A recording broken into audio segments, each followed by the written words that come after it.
Welcome to Rock That Relationship, a podcast about all things relationship with Corey and Tracy. Now let's get real and start creating relationships that rock.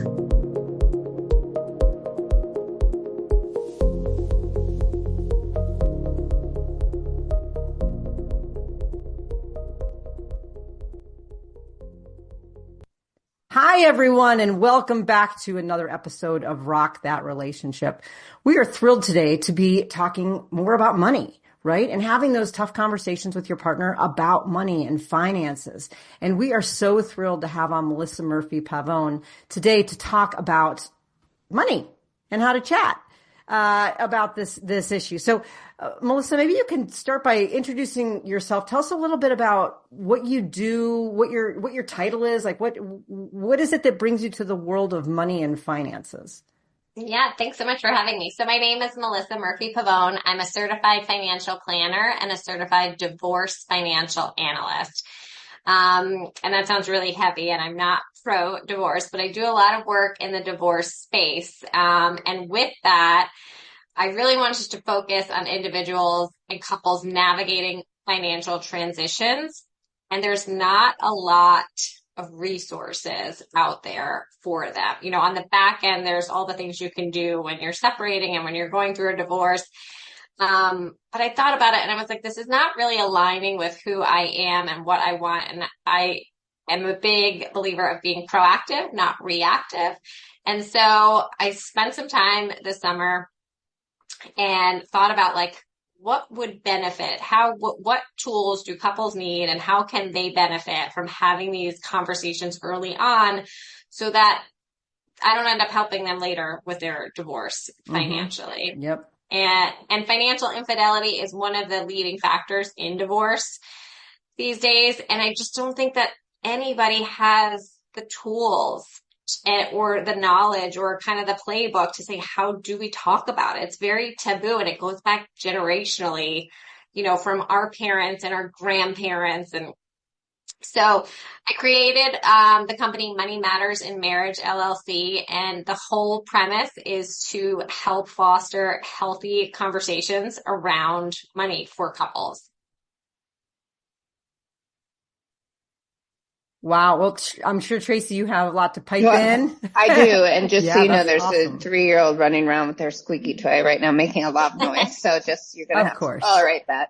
I was trying to wait until they were done. But it's funny because you said you're not a fan of divorce or whatever, but I actually am a divorce attorney. And so we do actually have one of you at our firm. And and it's very helpful to have that because it's so complicated, especially with retirement accounts. But that's something that you're talking about in this whole thing about thriving in relationships is that, in my opinion, now doing this work, every person, I don't care your gender or whatever you feel that your romantic notions are about a relationship, you've got to be financially independent from the other person. And, you know, like now I'm doing this with my hands and nobody can see it on the podcast, but like I can see. You have two really hyper independent people, or you have two codependent people, or you have two people who are together where if they break apart, they can be independent. And I don't think it's thriving when one person is fearful of what will happen if the relationship ends, you know, and only in a thriving relationship are only if two people feel like, okay, they'll be okay if the relationship ends either way. Can that be considered thriving? And I just did a pro bono event last week where I talked to 5 women, 5 in a row, where they were completely trapped in a very, very bad, very terrible relationships because they were completely financially dependent on their husband. And, you know, I think every single one of them had kids, which makes it harder. And so we do talk about on this podcast, like, coming up with agreements before you are in a bad situation and before you even get married. So if you want to thrive, right, then your partner shouldn't be threatened by you wanting to make sure, you know, people think, oh, it's prenup, that's non-romantic or whatever. But what's not romantic about wanting people to feel secure? So absolutely, what you're doing is great, you know, and divorce is a reality. Just accept it, people, just like death. Like, it's something that's going to happen to most people. And it shouldn't be like I told a client the other day, you're going to be broke for 2 years, but you're in your 30s. This is not catastrophic. Life will be hard and you'll recover if you choose to learn and not be stuck. And money is such a place of stuckness. I just ordered, Rich Dad, Poor Dad. I know it's a little outdated, but I've never focused on money. I've always focused on relationships. And I keep talking about this, but for the first time in my life, I'm single and I'm committed to being single. And for me, that means focusing on my financial health. I'm over 50. I never focused on it before, and now I'm going to. And I think that it's, people could say, oh, that's selfish or whatever, but really it's not. So not at all. Not at all. And to your point about like the prenups, I am very pro prenup because I think it's great to have a snapshot of where you are today when you start. And that will make things a lot easier later on, as you know, as a divorce attorney. Yeah. And if you start a business together, because so many people, like they want to do things when they're married, let's like grow financially together, this and that, but they don't make an exit plan. And I'm seeing that now, and it is messy. Yeah. So, Melissa, can you tell us, I mean, this is, you talked about this concept called like financial infidelity. So, Tracy's bringing up this idea of financial insecurity, right? And this idea of one person feeling sort of powerless to the other. What is financial infidelity? Is that something similar or is that something different? So a financial infidelity, if somebody is kind of the saver versus like the spender, or if there could be a gambling issue, or if there could be kind of like a spending issue, that you're not 100% clear on. And when you go in to these relationships and or marriages, you might not know that there was a past bankruptcy, or that there is accumulated debt, or that there is a lien on something. And so it's not like, oh, hey, by the way, I'm Melissa. Here's my, credit score. Here's my balance sheet.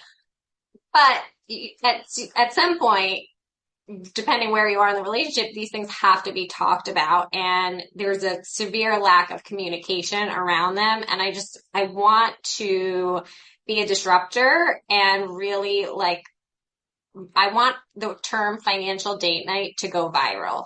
And I want everybody to say, hey, I'm going to have a financial date night quarterly with my significant other. We're going to get our favorite bottle of wine and get our takeout.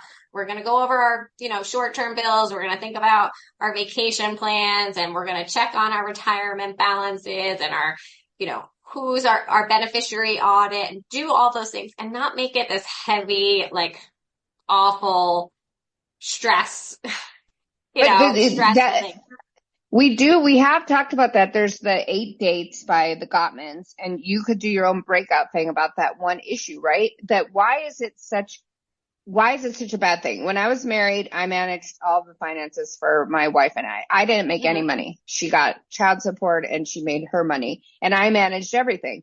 I'm very responsible. Then I dated 3 people after my divorce, and not hot mess city for all 3 of them with their stuff. So we were never joined together, but all 3 of them resented any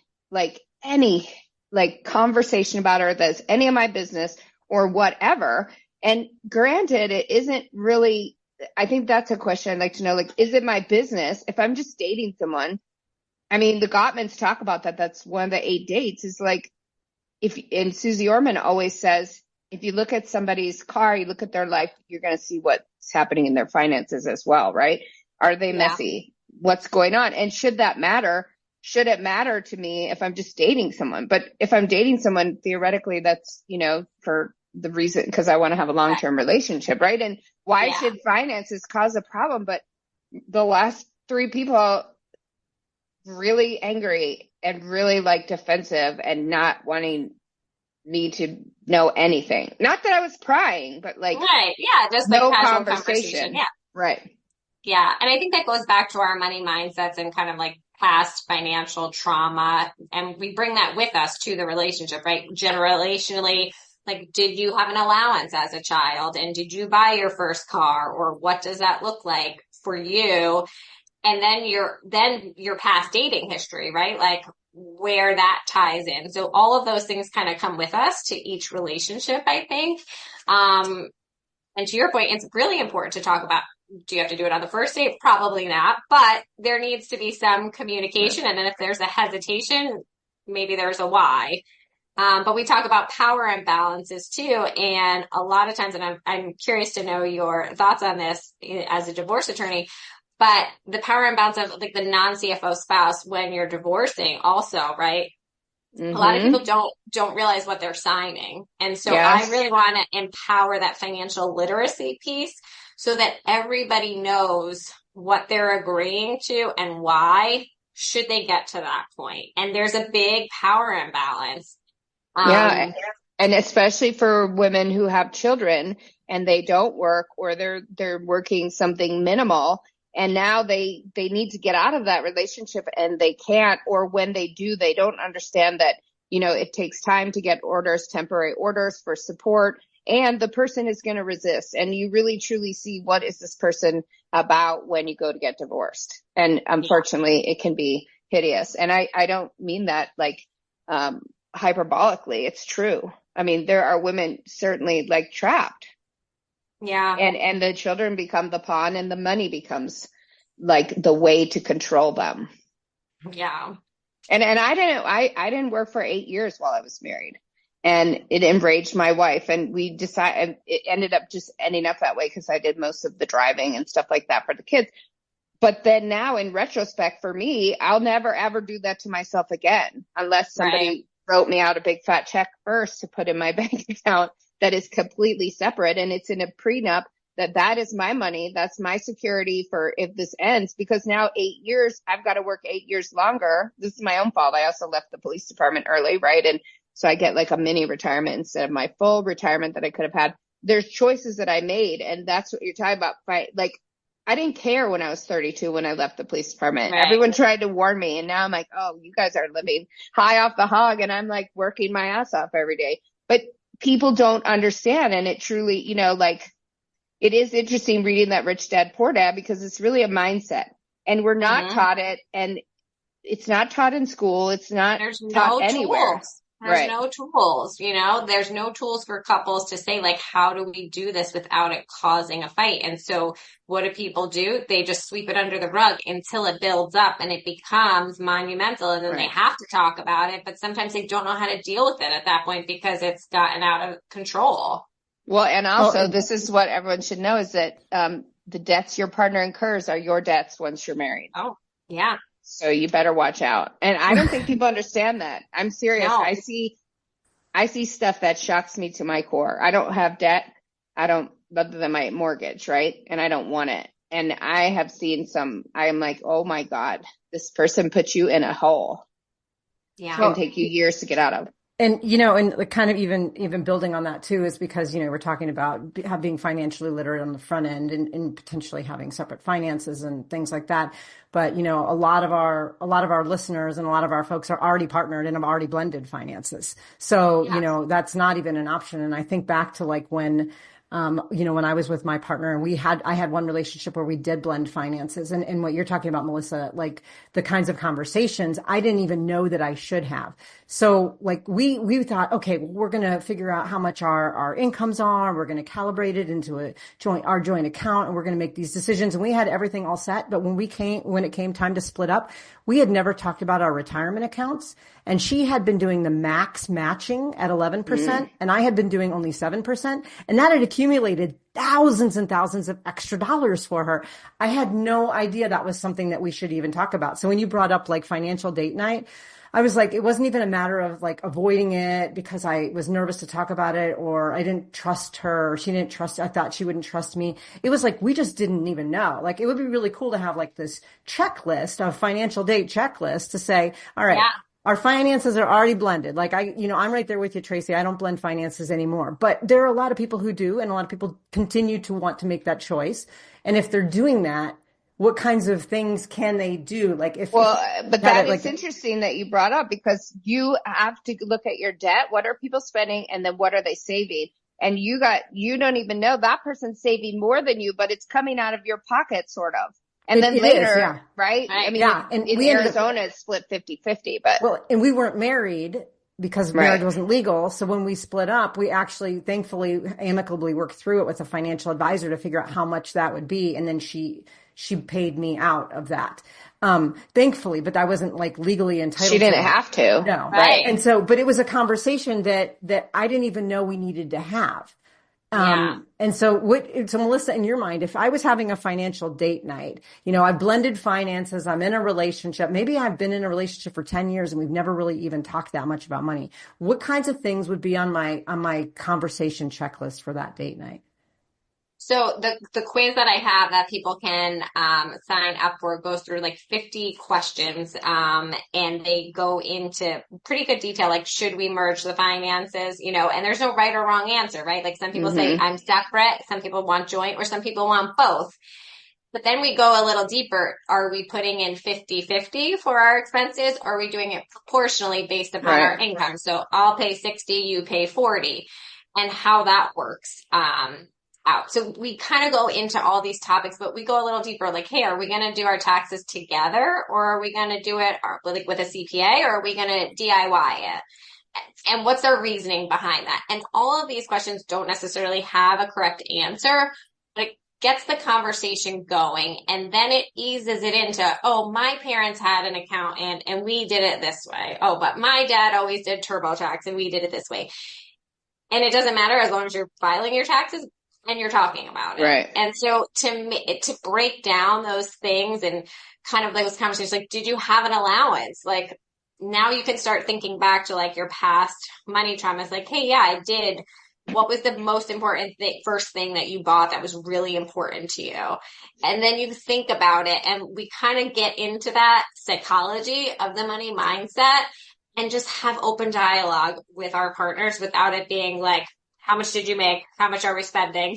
Everyone always talks about budget. I hate the word budget because it makes me feel like diet. Like when you say the word diet, all of a sudden I'm like, okay, now I can't eat carbs, and all I'm thinking about is carbs. It's carbs, exactly. Right? But that's why I won't do a joint account with anybody, even for expenses, because I feel like, why is it your business? Like that enrages me.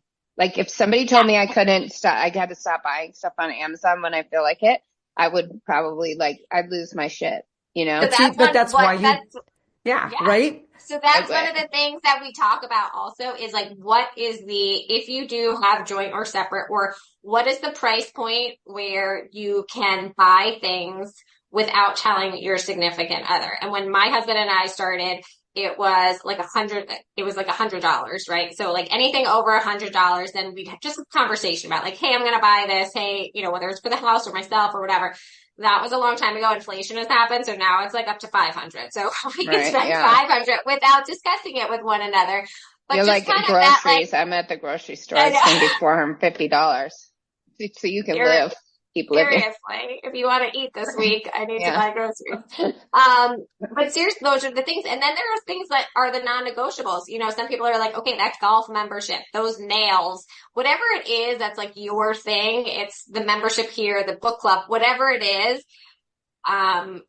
Like that could be your thing, and it's like a non-negotiable, right? Like I'm not talking to you about this. I'm spending all of my money on these Amazon purchases, and I don't want any opinion on it. Let's have a conversation about it. Let's just say this is my thing, butt out, and this is why, and just go on from there.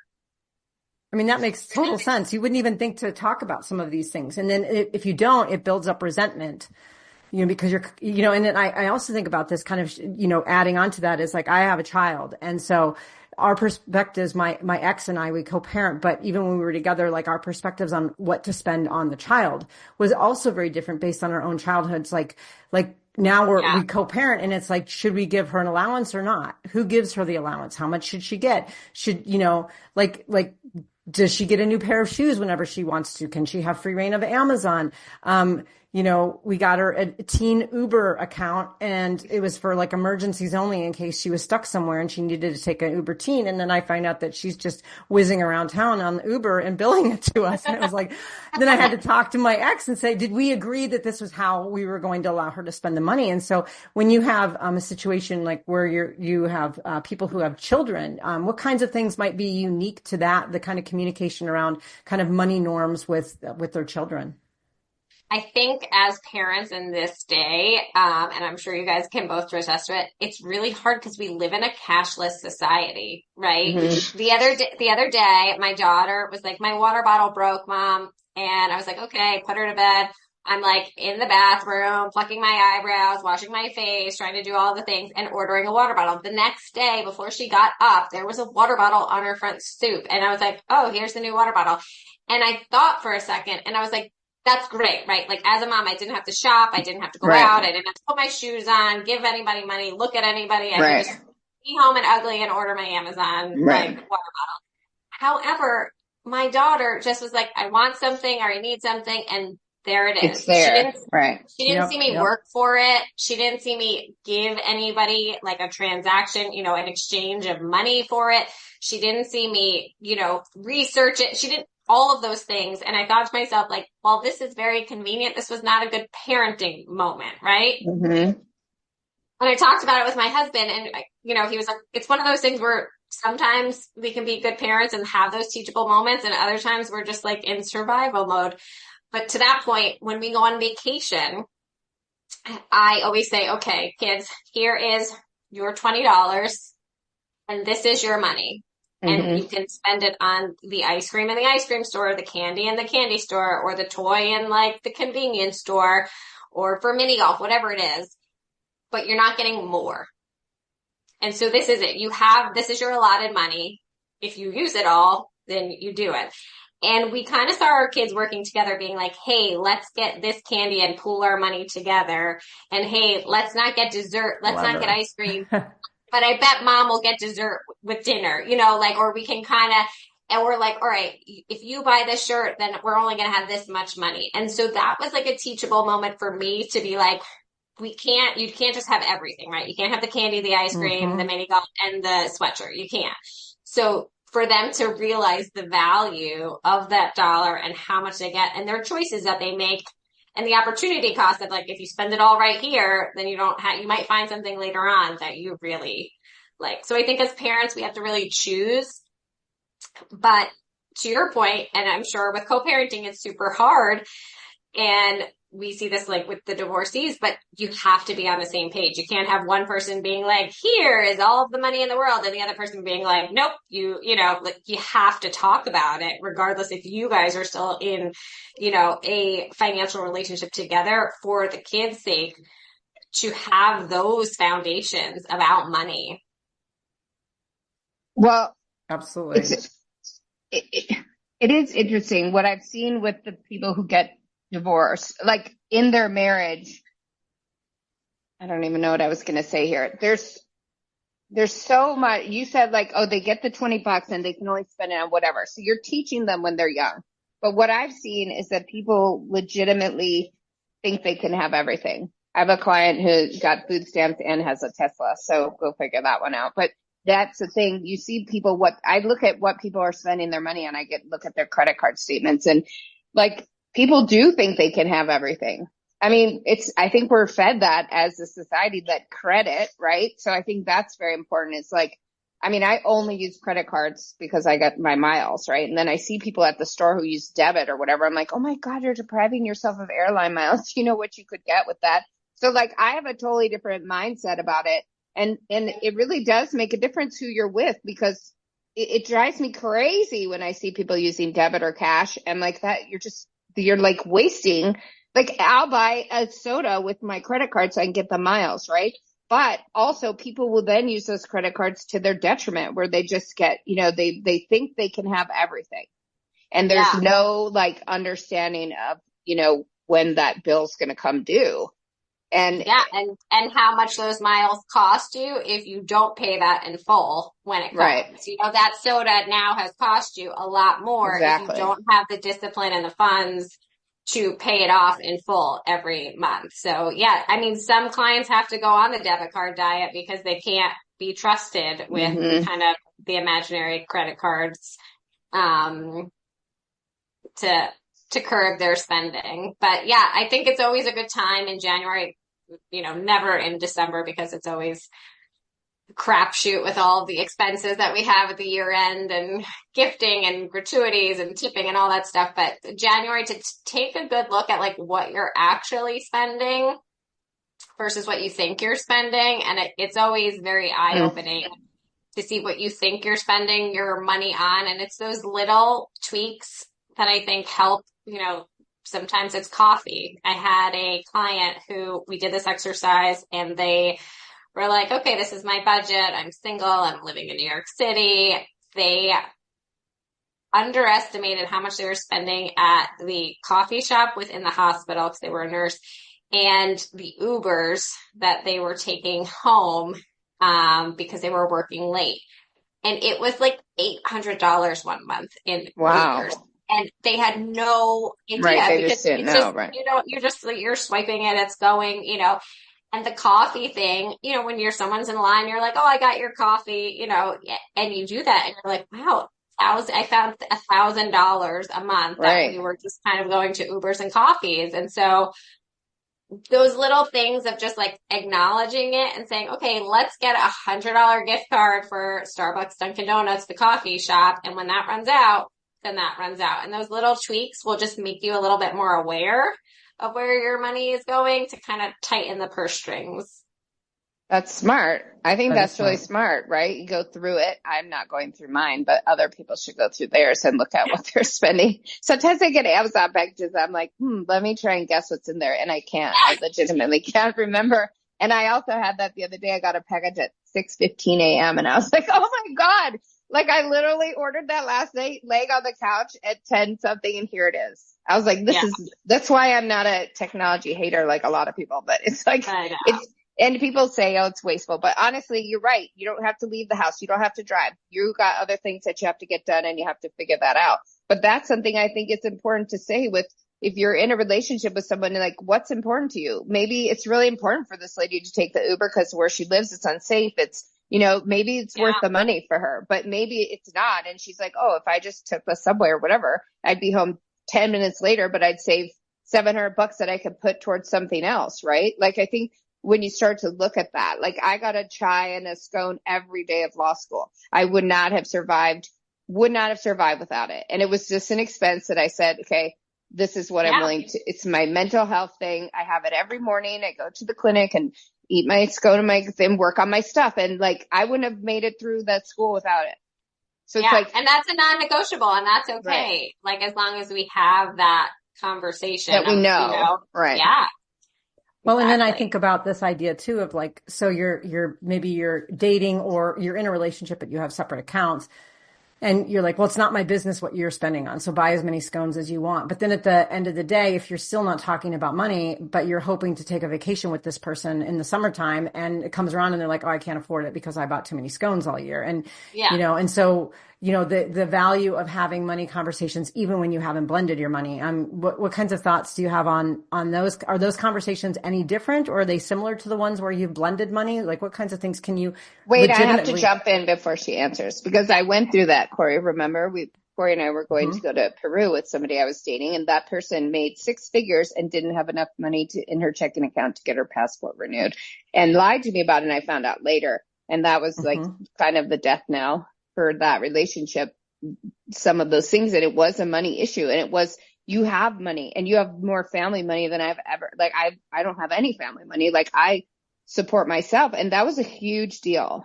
Not only the lying, but you make 6 figures and you can't pay $100 passport renewal. What is going on? And that's when I said, what the hell is going on? And that caused a huge problem.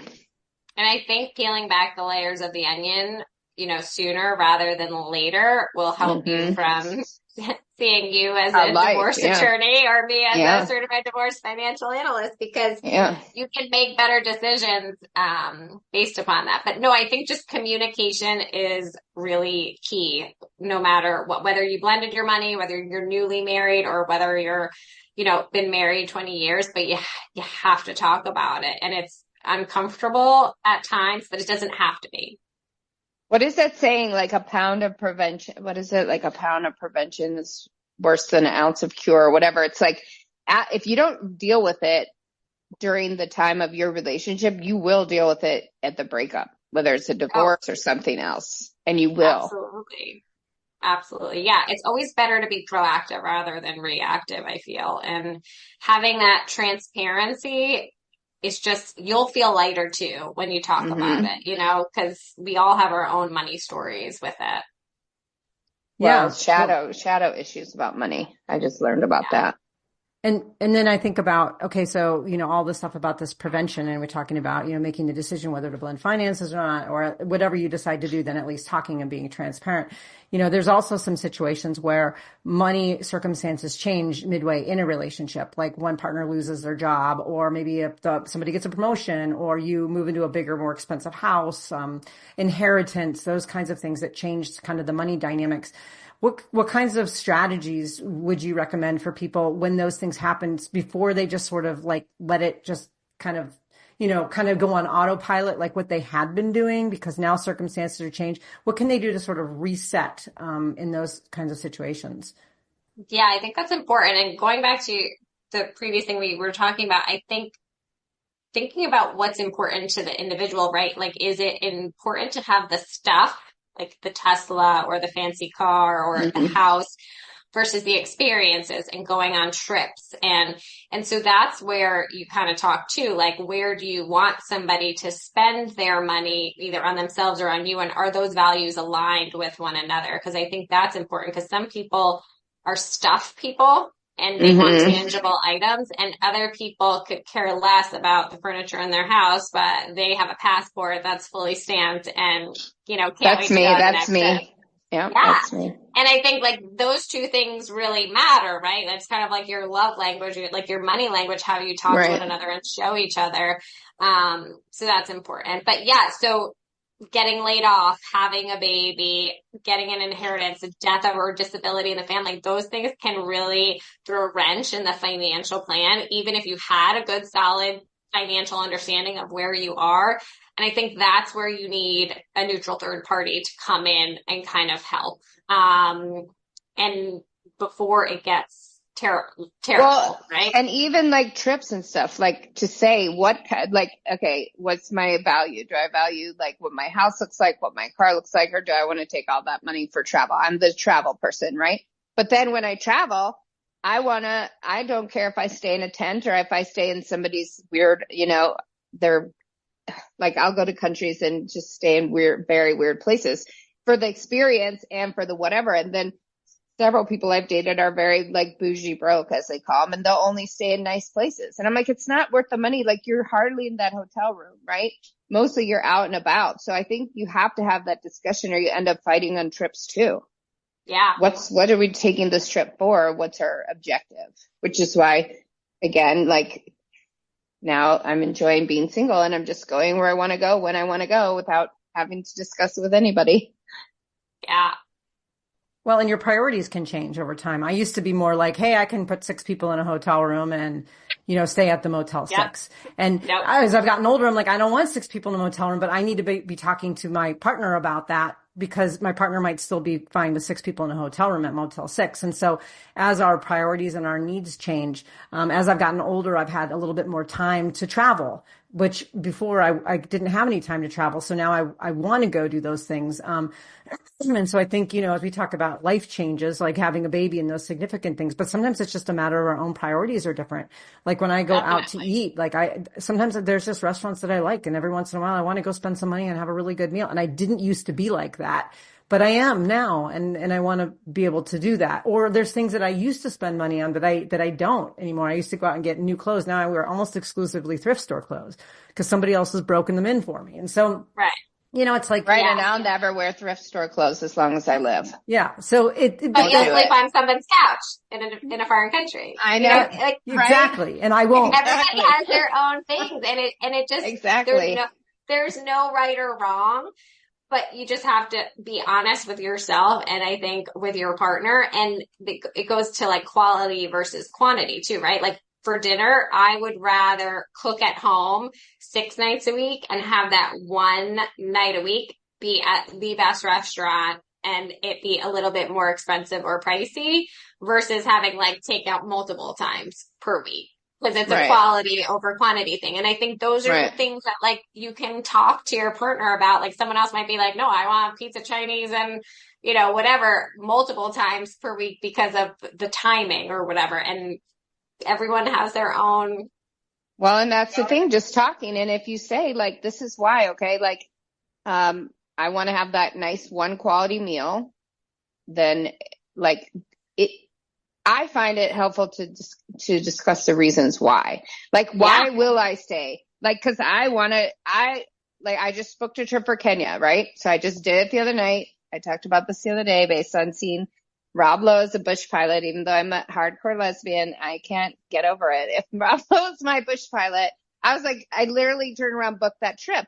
And the thing is, like, because like, and then I'm adding Kilimanjaro on, and I'm adding this, and I thought, well, if I'm there, I'm just spending the money. And then I was like, I can do whatever I want with it, right? And if I were then to have to discuss with somebody else, hey, we're going to sleep in tents or we're going to do this, it just becomes an issue. So I do think you've got to find somebody either compatible or like, I'm going to go climb this mountain while you sit and at the base and paint it or whatever you want to do.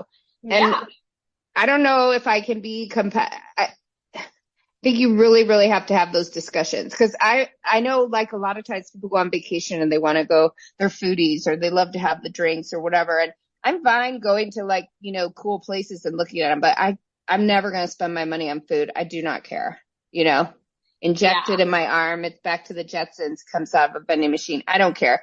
To me, food is only to keep my body alive. That's it. And so I think that's a big thing, right? But for some people, it's imbued with so much meaning. It's so important to them. You know? And I think they say like when you go on vacation, you'll see like how compatible you are to see like, where you stay, how you travel, how you treat, the people in the hospitality world and just all of those things and where you want to spend your money. Is it at the gift shop or is it at the restaurant or is it on the tour excursions or do you want to be active and wake up at 7 a.m. and start exploring or do you want to go out late, And if you're not a coffee drinker, like I'm not a coffee drinker, never have drank it in my life, and I've dated everyone I've dated as a coffee drinker, and their day it's like an obsession with finding the coffee, and like your day can't start until they've had the coffee. And even being in Hawaii, it's like, well, the coffee at the hotel's not good enough. I have to go on, to find it. And I'm like, oh my God. And so it's like, if you're not aligned and you don't understand, but like the last person I dated was really into coffee and food and wants to take travel to go to like taste their breads, to taste their coffees, and I'm like, oh my God, I'll bring my own protein bars and go up this mountain. Right. And so then it's like, are we even going on the same trip? So you really have to decide. To like, hey, maybe we take one trip together for like a weekend and like we take separate trips and that's okay too. Like there's no right or wrong. I just think it's a communication. I am very much like the spa bougie foodie in the relationship and my husband is a surfer and he's just like, I want to surf. Like that's it. That's all he cares about. It's like, is there waves? Where can I surf? And so sometimes we take separate vacations or sometimes we'll like have to compromise and be like, okay, we'll stay at this resort if it's near this surf spot, or we'll go to a foreign country and kind of scale back a little bit, but make sure there's a spot. So there's like those compromises, but it's okay to take separate vacations if you don't necessarily have the same, if you're not compatible in that aspect. But I think the communication is key. It's when you're not compatible and you don't talk about it when things go awry. Well, and I do think this money talk is like, and you're saying you want to be a disruptor and all that. It's disrupting what is considered like the traditional relationship, where it wasn't okay for people to take separate vacations. It wasn't okay for people to live separately. And like, I want to do a whole thing on duplexes. I really feel like people should live in duplexes and it would create a lot less stress. Right. And the same is like, if you had told me in my 20s that I would take vacations separately from a partner, I would be like, no way. No, we must do everything together. And now I'm like, bye. Well, also in the line of work, like people being like, oh, you're going to do a prenup prior to getting married. You're, planning your demise or the divorce already. You're like, no, you're just looking out for, like everyone's best interest and being clear and making decisions when everyone's happy and healthy and it's the same as get into it. Yeah. And death is the same thing. People feel like if you bring it up or whatever, you're like, everyone's going to die. Right. And so, but if you talk about it, certain people or cultures think that that's morbid or you're then like bringing it on to you or whatever. And I just started listening to the Tibetan book of dying. I think it's called it's that real famous one, but I don't know if it's Tibetan book of death and dying or whatever, but and I spend a lot of time in Asia, and they have a completely different understanding of death. And so they don't fear it in the way that people in this culture do. And I think it's the same. It's like all these conversations about money, about time spent, about what does our relationship look like? And if you say like, oh yeah, I'm in a relationship, but we're always going to live separately or whatever, people will be aghast. Yeah. But also, like, traditionally, it was husband and wife. Husband was the breadwinner. Wife stayed home with the kids. So we're already disrupting those social norms, and now but it causes a big backlash too amongst a lot of people don't like that. And they're trying to go back to that. Yeah. Well, we're not going to let them. We're going to talk about No. money. We're going to make it fun. Exactly. We're going to travel. Exactly. So kind of kind of coming back to this communication issue and thinking about, we've got the communication on the front end and then sounding like we have these like these date nights where we talk about money, any time of like a life shift where we should be talking about money. What are some actual ways to broach those conversations? Because I know sometimes it is nerve-wracking to bring it up, like maybe somebody is spending a little more than, they maybe should be, or maybe like they surpassed the $100 limit or whatever you had, or there's something that you didn't account for. And, all of a sudden it comes up and you're like, oh goodness, how do you actually like initiate that conversation with your partner in a way that's non-threatening? Yeah, I think by having those like financial date nights, and you can include, like a financial professional in the aspect of like, hey, here's an agenda, or hey, here are some targets. Like, okay, this is where we were. And I'm sure the first one's going to be a little awkward, right? Because the first one's always like a little awkward. But if we say like, all right, here's a snapshot of where we are today. This is where we were last time we met. What are your thoughts on this? But the life changes play a big role in that. And I see it a lot when,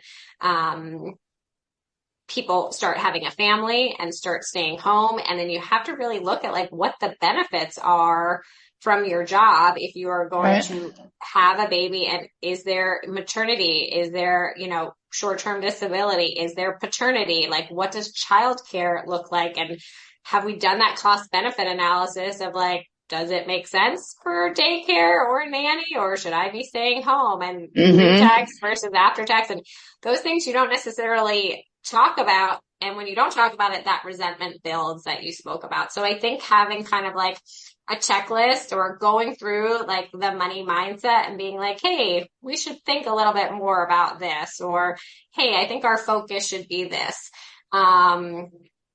will help. And just make it fun so that it's not threatening. Well, and the mindset shift of talking about finances is empowering, right? Yeah. But why should it be frightening? Why should it be anything other than empowering, especially for women, right? That this is empowering. I don't care if you want to have kids with a man, great, but you better have a plan ahead of time for how that's going to look for you during the relationship. And should that relationship end either by death or by divorce, and that you should feel confident in that relationship the entire time that you are okay. And also it is my personal opinion that if you're going to have children, you should be able to afford them yourself, because there might be a time where you are by yourself and kids are expensive. So I think really talking and thinking through that, right? Like, what does it really mean? Any of these things. What does it mean to join your finances? What does it mean to have children? What does it mean to take multiple vacations per year? And also I think you have to look at long-term projections. What is it that you want, right? Do you want to be working like me until you're 90, or do you want to retire younger? Yeah. And that's compatibilities, right? Yeah. And what does that money mean to you? Like, do you want to have this huge nest egg and to have this, legacy to leave on, or do you want to die broke? Like, yeah, do you die want with zero. to... There's that book, Die with Zero. That's me. Hello. Here I am. Well, and I've also seen it too, where there's couples, where one retires significantly earlier than the other. And there's a kind of a building resentment there, right? Like the one Right. partners are still working and whether they feel like they have to work or they're just, or it's just of They interest want to them. to. Right. But then they're like, the other one's just sort of sitting around sometimes and then they're dipping into the retirement and they're like, wait a minute, that's supposed to be for us when we're older. And, so again, going back to like the life changes, but really getting on the same page. So if you're not retiring around the same time is thinking about, all right, if we don't retire at the same time, maybe there's an age difference or something. Right.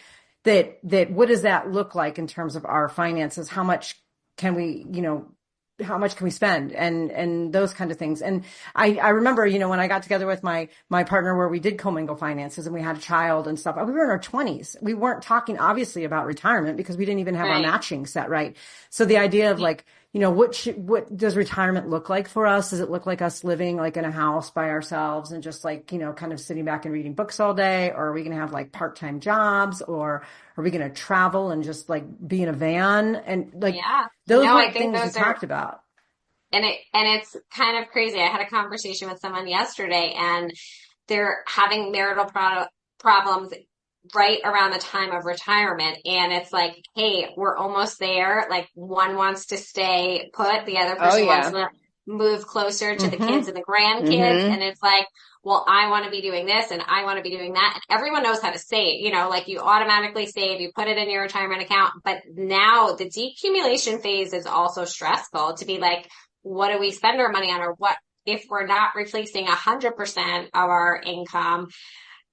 Now what? And having those conversations like, when do I turn Social Security on? Or should I wait? Should I have a joint life on the pension versus a single life, and what that difference looks like? And what is to happen if something were to happen to me tomorrow? Like, would you be able to afford this life that we live together? And so those conversations, I think, is super important to have a financial planner involved in that and help just like kind of draw out the map for what retirement can look like. And then you guys decide like which path you want to take.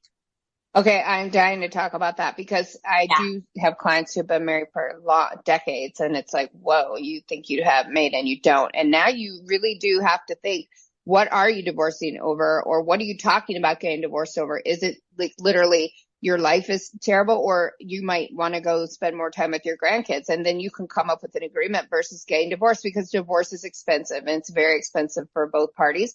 So you better do it to know that you have to, because you need to get your freedom, or you're just really unhappy. I think when you talk to people, do you talk to both together, or are you talking to the one person who's like had it and they're unhappy? Well, I like to talk to people together so that there's that transparency and they can see me as like a neutral third party. Yesterday's meeting that I'm referring to, I was just with one party, and I said my advice to whether you should turn on your pension or whether you should turn on your Social Security will differ if I'm planning for you as a single person in retirement who's going to get divorced versus a married couple for both of your lives. And so we need to first broach that topic of, are you guys going into retirement together? Because my advice as a financial planner will shift based upon that and your expenses. And your just know, like, if you're going to get divorced, and if you're going to get divorced, you're not going to be any better off because you're taking what you have, dividing it by 2, and having double expenses. So, that's something to really think about. That's why I do like my new mindset of, although sometimes it freaks me out when I'm like, oh my God, there's nobody coming to help me. This is it. It's me. But then I feel more empowered. Like, this is me. I'm going to create the life I want without anybody else, like relying on anybody else. But you have these people who have been together for decades, and their lives will significantly change. And you will go from, 2 of you together or one pot of money together paying expenses to now you're paying expenses on 2 completely separate lives. And like, once that ship has sailed and the one party has decided to get divorced, and this is what I try to do with my clients to save them money, is there's a lot it's not worth fighting over. Like, and I have one client who's already moved out of the house, and the wife has she's really mad at him. And so she's done some things that weren't right. But I'm like, look, you've already moved out, get it sold. I don't care if you got to sell it for less, get rid of it, because this is when you keep property together, it causes so much friction, and it's amping up everything, right? And so we can't get to like, you guys got to be done and move on. And that's one of my things that I want to do as an attorney, is to help these people then go on to have productive and happy lives, and not see this as, you don't have to destroy the other person in the process, and you don't have to be destroyed. And there's a way to, from the beginning, understand money is in a pot and now it has to be split. Yeah. And that's just a fact. And you don't fight. In law school, they call it don't fight the hypo, meaning don't fight the hypothetical. I'm going to give you a hypothetical scenario. You can't fight the facts of it. Those are the facts. Now deal with it. That person wants to leave the marriage. Okay. But if they're the person coming and saying, I want to leave the marriage, well, here's the reality check. Are you just annoyed? Or you just want to spend different, get this person to agree that you can go spend more time with your, relatives or whatever, versus you split it. That's it. Splitting retirement accounts and all that, brutal. Yeah. And it's very costly. Mm-hmm. Very costly. And attorneys are costly. And I try to keep my clients, bills down, but it's expensive. Well, and I think about, as we're talking about all of this stuff, like, and as you go back to your 50 questions, thinking about like these almost like life stages, kind of choose your own adventure checklists. Like if you're going down a path and you have a baby, here are like the 20 things you need to ask yourself. And then, wait a minute, hold on. One of you just got an inheritance. Boom, boom, boom. Here are 20 questions you need to ask. Wait a minute, you're considering getting divorced. Have you thought about these 25 things? And like, so because sometimes you just don't know what you don't know. I mean, that's what Tracy's talking about. They're coming to her thinking that they might want a divorce when really maybe that's not what they want. Or like, I didn't know therapy.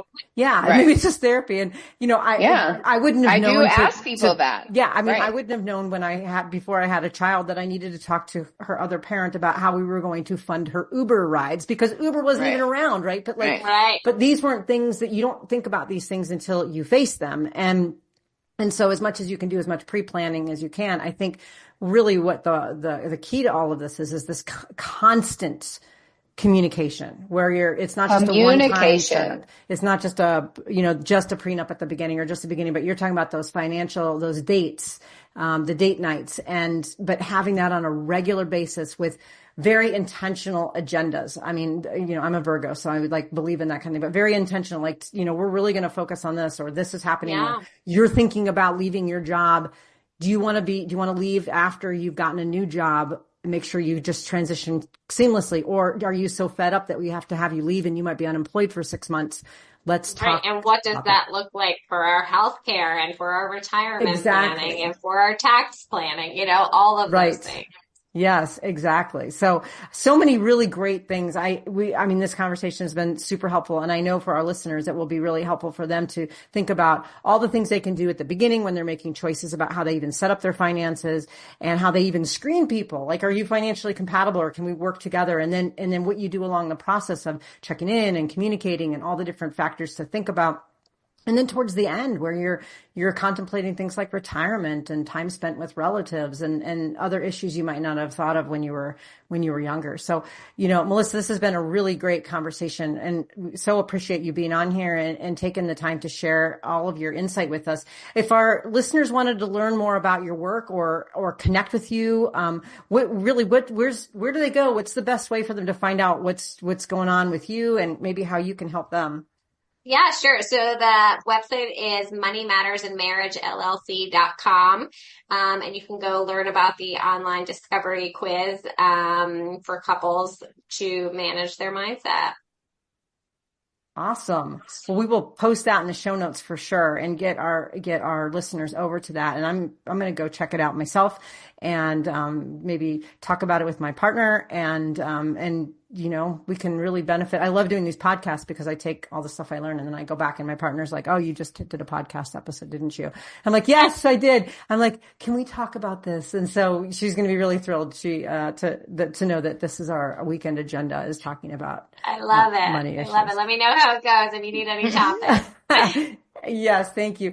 Well, thank you again so much for being on here. We really appreciate it. And for all of our listeners out there, until our next episode, go out there and rock those relationships. If you liked what you heard, check out our show notes for resources from today's episode. Make sure to follow us on Facebook and Instagram under Rock That Relationship, and go to our website at rockthatrelationship.com for updated episodes and more great information. Thanks for listening. Now go rock those relationships.